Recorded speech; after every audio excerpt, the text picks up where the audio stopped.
Hey, what's going on, everybody? This is Chris, and I'm coming to you today with our very first installment of Love and Hip Hop Hollywood, the review. So I'm getting into this whole review game a little bit late, but it is what it is. So today what we're going to be doing is reviewing Love and Hip Hop Hollywood, Season 4, Episode 4. Okay, so first thing opens up and we've got Masika and I think his name is Ray. But Ray Pigs and Masika come and they sit down for this whole Manny Petty thing, and she's multitasking. She's got all of these businesses going and she has a Kari Barbie launch party going. So he's going to be doing pretty much like the planning for her little event and stuff like that, since she's got Zell in the doghouse, as she says.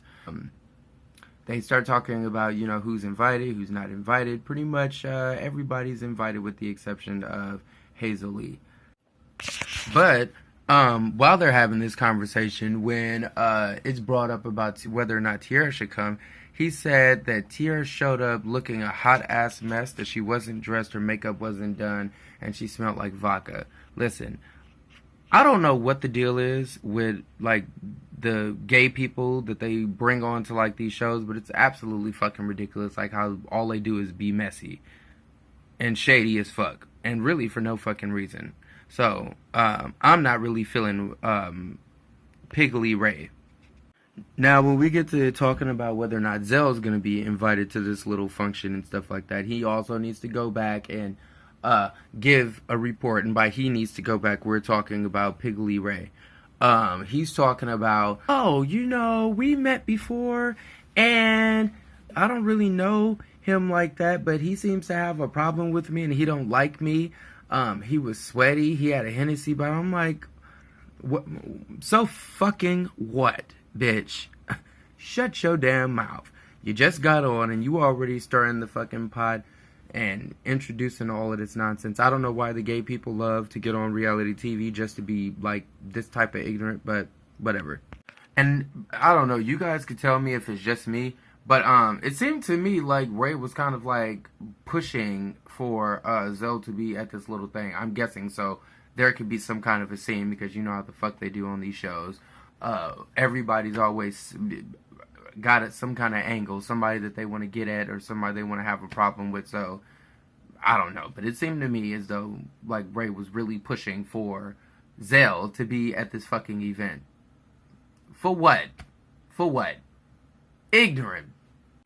But when it comes to like these little beefs and shit like that, and the gays coming on and stirring up all of this little stuff, that shit cracked me the fuck up. How fucking Masika turned around to him and said, let me tell you something, if one fucking lip gloss flies, we got a problem. Okay, so next scene, we've got Moniece and we've got, what is the bitch name? Nia? They're meeting up over here. I don't know whose apartment they're at. I'm guessing it was Moniece's house or whatever. And Moniece is expressing how Tierra's level of alcohol consumption has reached an all-time high, and that is getting to the point where she needs, I'm guessing, an intervention. Nia's pretty much in agreement on this, and lo and behold, we've got somebody else to come and talk to Tierra. Cisco. So, Cisco walks in, and they kind of like smooth over the thing and kind of apologize for the way that things went at the dinner the last time that they all seen each other. But, they decide they're going to talk about Tierra, because this is what they brought him for, apparently. So they talk to Cisco and express to him that when it comes to Tierra and the drinking, she will have these big emotional scenes, and the next day completely forget about everything that fucking happened. Won't even mention the shit. It's as if, her memory has been wiped. Either that or she's been hanging with Maxine Waters, reclaiming time. Who knows? But she don't seem to be able to forget anything or have any recollection after her drunken festivities. Not only that, but Moniece is concerned about whether or not Tierra is actually laying off of the alcohol, because she says, according to her, it seems as though Tierra is still just same lush as she's always been.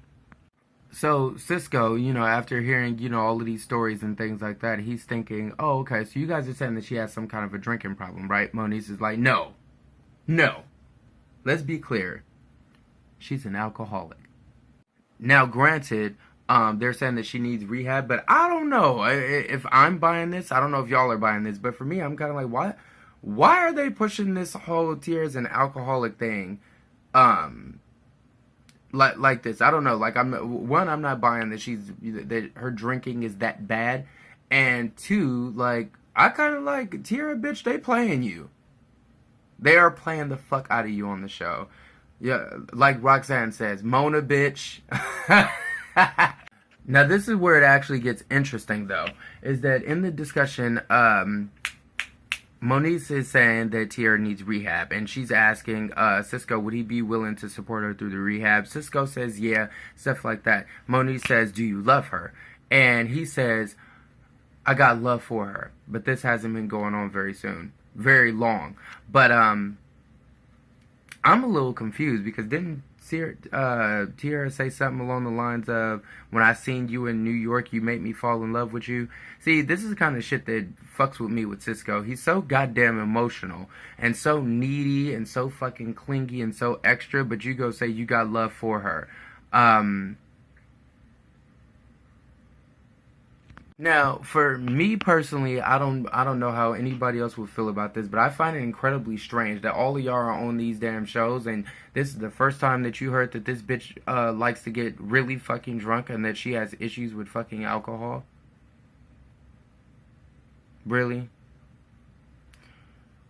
Y'all be fucking trying it. Now, the girls, they want to know, based upon, you know, when she was in New York with him, was she being the way that she is now that she's back in LA? And he says, no, of course not, even though he lied because he got right in the fucking confessional and said, yeah, we were drunk and turned the fuck up and stuff like that. But I don't think that necessarily makes her an alcoholic. Okay, so you do know that she was drinking the same way that she was drinking out here. Cisco is full of shit, but it's alright because we got our good eye on him for this season. So, to wrap up their conversation, they're going to ambush Tiara and let her know that she needs to take her ass to rehab. Moniece wants to know whether or not Cisco is in or Cisco's out. I'm not really sure why the fuck Nia's even there. She really has no input whatsoever. She just kind of just standing there. Like, why are you fucking here, Nia? Why the fuck are you even here? But it doesn't matter. That's neither here nor there. Cisco, they don't show what his answer is to whether or not he's in or he's out of the damn situation. But he don't seem, to me, does not seem as though he's feeling this whole, let's ambush Tiara and talk to her about this rehab. And I don't think that Tiara, well, we seen the preview, but yeah, Tiara ain't gonna feel it either. Clearly. Next scene, we have Brooke. Why was I gonna say Brooke, baby?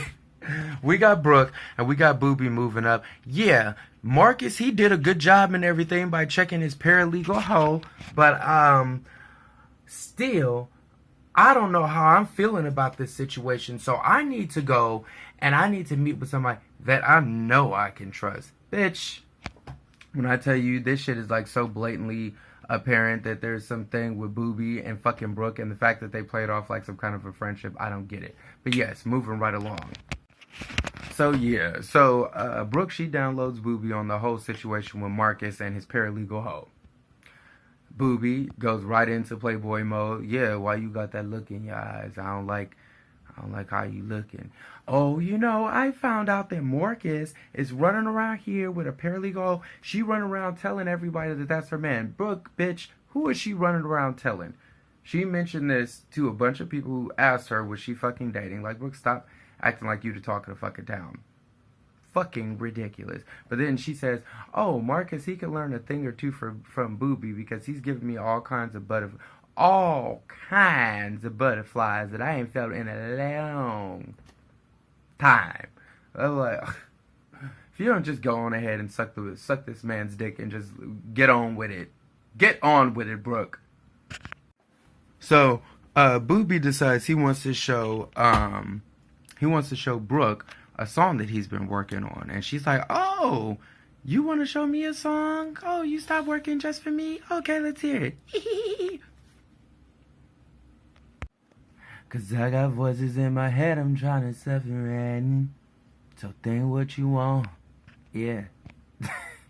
No, but like all honesty though, they do have good chemistry. They do look good together, and they seem like they have fun. You know, the song was a decent little thing. It was kind of like I thought it was dope. Like watching them do their little collabo and stuff like that. I don't know. I get the feeling that they didn't rehearse this shit before Mona said press play, something. But yeah, it was a cool scene or whatever. So yeah, they sitting here talking about whether or not they're gonna go in the studio and record this song. She's feeling like, oh, Marcus is gonna feel away. Bitch, didn't you break up with him? Why the fuck do you care? But then, you know, Booby's talking about, oh, well, he maybe needs to learn a lesson and stuff. This could teach him a lesson that you could lose something real special. Blah blah blah. Bear in mind that at this point they are fucking holding hands and everything. They practically skipping through the fucking sunset. We ain't concerned about how the fuck Marcus feel. And then Brooke, oh yeah, you right. Maybe a lesson needs to be learned. No, a lesson don't need to be learned. You just, whatever the fuck it takes for you to get in that studio with Booby. I cannot believe that Tiara's friends is out here calling her an alcoholic. But I'm gonna go and see for myself. So we got a big old egghead ass Cisco bringing his ass by to check on Tiara. Now this one was actually interesting because when he steps in, I don't know if y'all seen this, but when he walks in, he says, "What's going on?" She looked, something here was off. Like she looked like she was gone. Like, Tiara, you all right? Yes. So they sit down and, you know, I don't even know what the fuck these people were even fucking talking about. He's asking her what her problem is. She's talking about life, career. She don't want to talk to him. But she's like, instead of talking to you, I'd rather talk to a bottle. Bitch, why she say that? Because Cisco then went straight into his feelings. You know that little thing is real fucking sensitive. The egghead crybaby. So he's all up in his fucking feelings and shit, and then she starts feeling bad. Like, they were so emotional. Like, it felt like it was a real moment, right? Like, I really did believe the scene. Good job, Mona. You did good. It felt like a real scene, but I don't know. Something about the two of them I don't like together. Like, something about the two of them being together makes me feel like Cisco's too fucking emotional and sensitive, and then Tiara, she's too fucking emotional and drunk. Now, this one was actually interesting because when he steps in, I don't know if y'all seen this, but when he walks in, he says, "What's going on?" She looked, something here was off. Like, she looked like she was gone. Like, Tiara, you all right? But tell me if y'all caught this though. When he's having the conversation with her, he told her, I've been to rehab for alcohol and prescription pills. And then at the end of their conversation, he says, you know, if there's something that you need to do, you know, if you feel like you need to do that, then, you know, whatever you feel that you need to do, I'm here to support you. You see how he's kind of segueing that shit into, bitch, don't act surprised when we all there for your intervention. Okay, moving right along with some more bullshit. We got Alexis Sky and Ugly Lucci. They link up together to sit down at the strip club. Isn't that romantic? To talk about the result for the pregnancy test that she took, and obviously the shit was negative. I don't think anybody thought that it was anything other than that. But yeah, her pregnancy test is negative, and yeah, he asked her how she feels. She says that she's fine. She seems actually relieved. And then they go ahead and talk about his baby mama still kind of creating an issue for Alexis Sky. And listen, I don't know what the fuck it is with these people on reality TV. I think there's some kind of correlation. But for some reason, like, these people on reality TV are so goddamn pressed about what somebody does on social media. Like, is it that serious? Is it that damn serious? Oh, yeah, they hating on me. They leaving comments and shit in my inbox. You know, they're throwing little jabs and making subliminals on Instagram. Like, how fucking old are these people? Don't cut this shit out. Moving right along. Moving right along. Here we are back with Brooke and and Marcus, the black ass goggle wearer. So they meet up at this little romantic house with these pools and jacuzzi. Supposed to have this amazing view. And Marcus thinks that he's about to get back in Brooke's good graces. Little does his ass know that she's got a 1-2 for that ass today. So they sit back and they're talking about the relationship. And he's like, yeah, you know, you wanted me to take care of that divorce thing. I did that. You know, you wanted me to get rid of that girl. I did that.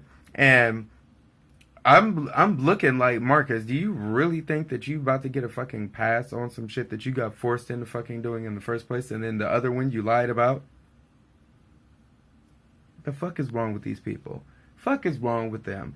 And Brooke says to him, well, you know what? I believe that you believe everything that you're saying. And he says, thank you, I appreciate that.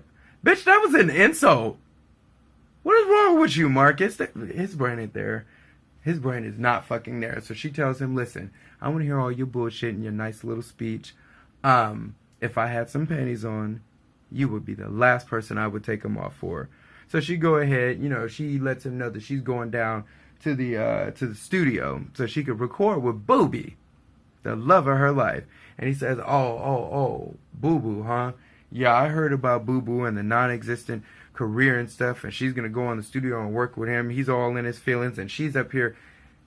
I'm gonna give it to Brooke. She plays it very well. I like the petty, you know. I like the little slick shit. I like how she handles Marcus. It's really good shit. I like that. Yeah, she got her ducks lined up for this season. I think I'm gonna like Brooke.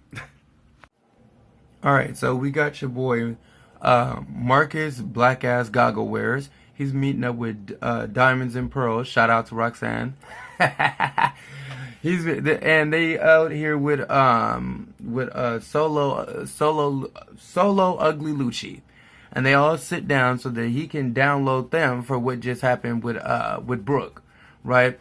And I don't know if y'all caught this, but he sat back and really tried to like downplay like what happened with Brooke. Like, oh, she came in, told me she ain't had no panties on, you know. Then she tried to make me jealous, and it ain't gonna work. You going about it the wrong way, Marcus.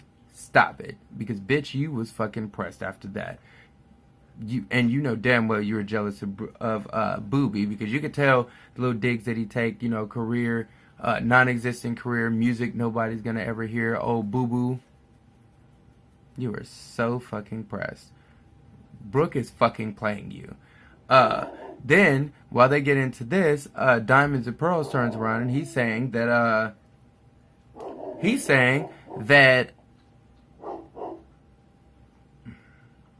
Diamonds and Pearls get to talking, and he's saying that, well, that's interesting that she's going to meet with Booby, because I'm supposed to be meeting with Keisha Cole, and this bitch Lyrica telling me that I can't meet with nobody, but this bitch about to fuck up the business. I'm gonna go and I'm gonna meet with Miss Keisha Cole. Now I'm like, all right, Diamonds and Pearls, don't you go and get twisted in no shit and bring Keisha in, because you know the bitch is crazy. You might get Brooke fucked up, and Lyrica, and you, and Booby. Stop fucking with that Keisha. Don't play with her. Solo Ugly Lucci, he starts talking about all of this shit with Alexis Sky and his baby. I don't know what the fuck he was talking about. It sounded like he said something about the mama. Then he's like, you getting whooped and she getting whooped. Nobody said, I don't know what the fuck, but whatever. Scene. Okay, so we're back in the inside of the studio with Mr. Booby. We got Brooke comes in here looking like she's ready to fuck something good tonight. She walks in there, and Booby, he's real glad. You know, I'm glad that that Brooke decided that she was gonna come by and spend the night in Booby's world. They got all this chemistry and all this flirting. The song is very seductive, though. I like the song. The song sounds like it would be dope. I'm gonna look it up later and see if it's out there. But yeah.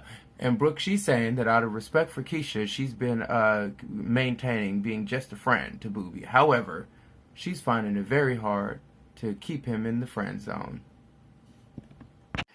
Okay, so we got Keisha Cole. She's going down to meet up with Zoe because he's supposed to be styling her, because she's going to go meet. And she's going to let the label hear the album. She's on a new label, So this 11/11 reset is supposed to be like a rebranching, not rebranching, but revamping of Keisha Cole lineup. She's coming with all new shit, something that you ain't never heard before.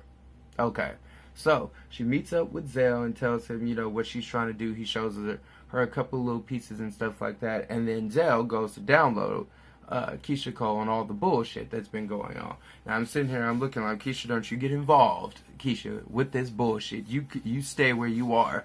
And I don't know what it is, but for me, watching these reality shows, I always like the characters that are the normal ones, the ones that are not involved in like all of this bullshit and retarded kid shit, like what they doing. And I feel like Keisha Cole's like one of the normal ones. You know, you have a few of them. You know, like you had Yandy. You had Chrissy, you have Candy from the Housewives, you had Rashida, you had Keisha Cole. You always have your people on these shows who are just kind of like the normal ones. They don't necessarily go out and interact with the other cast members and participate in the drink throwing and the screaming and the fucking cussing and just all of the extra fuck shit. Oh, let me make sure I go and do this to pay them back. And I don't really want to see Keisha Cole get wrapped up into that kind of bullshit. I'm hoping that she doesn't. However, they start... Did y'all catch... Did you catch how they played the creepy fucking music while Zell was telling this 45-minute long story? I'm like, Mona probably looking at her fucking watch like, bitch, wrap this shit up. Wrap it up. Time's up. It's up. He downloads her on this whole situation, and she's pretty much just like, oh, wow. That sounds like a lot. Maybe you should stop being so petty. And I don't know what it is about Zell, but something I can't put my finger on it, but it's like he seems like like he's slow or something. Y'all put that down in the comments what y'all think. What is the deal? Something about the way he talk. He'd be real excited and real giddy and giggly and silly, and his speech is a little fucked up. Y'all tell me what's going on. Y'all write it in the comments. Okay, so Alexis got called on by Nikki Baby to do this photo shoot for Nude by Nikki, whatever the fuck that is. I have never heard of such a thing. However, they sit down and they meet to talk about, well, let's be clear about this. The reason why Nikki wants to sit down with Alexis is because she been hearing stuff on the blogs about Alexis and Solo Ugly Lucci, and she feels as though she needs to get the download of what's going on. Nikki, that ain't none of your fucking business. Even the way that she fucking asked her just seems so weird, like she was just prying for information. Alexis is a dumb bitch too, because she's so quick to, you know, cough up all of the fucking intel with her retarded ass. Who other than Miss Baby Mama comes down to tag that ass? And was it just me, or did y'all see that Alexis seemed like she was about to cry? She looked like she was about to cry. That girl is a scary fucking thing. That was interesting. So yeah, she pops off, and you know she's saying that Alexis was fucking on the Lucci, while Lucci was with this other hoochie. So Alexis go turn to her and say, "Oh, I'm not Masika, baby. I'm not Masika." What kind of world are we living in, bitch, where you fucking throwing another celebrity bitch or another reality show star under the fucking bus in a real life discussion about a relationship you're having? I can't. So fucking stupid. But yes, Nikki, I have to get him she needs to leave because this is my photo shoot. Bye bye security. But she made sure she sat her ass back long enough to get all of the fucking to get all of her points together and all of her gossip. Then she escorted her. Bullshit. Okay, so Keisha Cole, she meets with A1 and the A&R lady. They talk with they talk with A1 about like what he could do with Keisha's album. Now, I don't know what it is about this, but somehow this seemed incredibly silly to me. This I take your vocals, I speed them up, make some mumbo jumbo out of it, but that'll be real good. And Keisha's like, that could be a vibe. I'm like, well, I don't know why. I would have been really, really fucking disturbed by this. Like, what the fuck is this dude talking about? I could speed up your... Like, is this what he's doing? Are these the 6 songs that's on the radio? Because I still don't know what these 6 songs on the radio are that he was talking about. But whatever. They have their little meeting. Keisha's excited. She wants her track. He's super excited. He's going to clear out his schedule. Probably go fuck around and get his ass beat playing around with that lyric. Because she said the Adia project is #1 priority. And that's it. So Cisco, he feels like all of Tiara's friends are drama queens. They full of shit, and her problem is nowhere near as big as they making it out to be. So he's gonna take her to go get a IV drip, and this is gonna detox her system from the alcohol and make her feel a lot better. Fuck the rehab. Let's just do a vitamin drip. Right, Cisco, because you're a fucking doctor. Great. Tiara, she didn't got in here and got the needle put up in her. Now her ass now she got this whole new fucking attitude about, you know, she got nosy ass friends dipping in her business. I guess. This is why I was saying that I don't know if they trying to play her to be an alcoholic or the bitch just actually, you know, got a real fucking issue. But I can't quite put my finger on it just yet. Oh my God, this shit is so goddamn draining. Okay, so we get to Masika's little event. We gonna speed through this real fucking fast.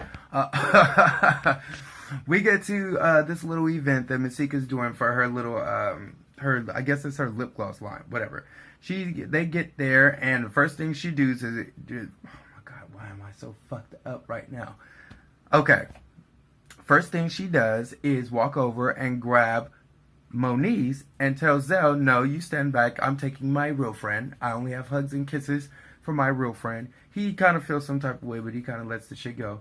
So she walks off, and then you got fucking Piggly Ray, who gets up here to make his speech like he's at the fucking MGM Grand or something, or he's at the damn Apple conference. Why don't you talk about with some of your inspirations? Bitch, it's 5 people in here. If you don't stop it right now with this bullshit. It's too much. It's far too much. So Zell decides that he's going to lay down on the table. This bitch is too boring and sleepy. I'm going to take a nap. Does anybody have a pillow? Not only that, did anybody catch this wig on Nia's head? What was that? Oh, this bitch and this fucking peacock head. It was ridiculous. But yeah, Zell lays down on the table. They start, Zell and Piggly Ray, they start going back and forth with each other, and eventually the shit escalates far enough to where they start having, you know, a lip gloss fight, tossing lip gloss everywhere. Masika, she's pissed off at Ray and Zell, which she fucking should be, because Ray, you brought that nigga there so that you could be messy and get some shit started and then try to act classy. And then what is this about him taking clothes out in Keyshia Cole's name and not returning them? Like, I don't get these fucking people. It's like they literally get on these shows just to have conflict, just to air people's shit out. Like, bitch, nobody cares about if he's taking clothes out on Keyshia Cole's name and not returning them. So fucking what? Piggly Ray is a very angry, spiteful, and jealous bitch, and you could tell. You could tell. And his ass was escorted out. But either way it goes, that's going to be the review for this week. We're going to try to keep this shit going because this is my first time doing this and it is draining as hell. So make sure that if you like this kind of content, just go ahead and leave a comment down below, subscribe to the channel, and yeah, just keep looking out for me.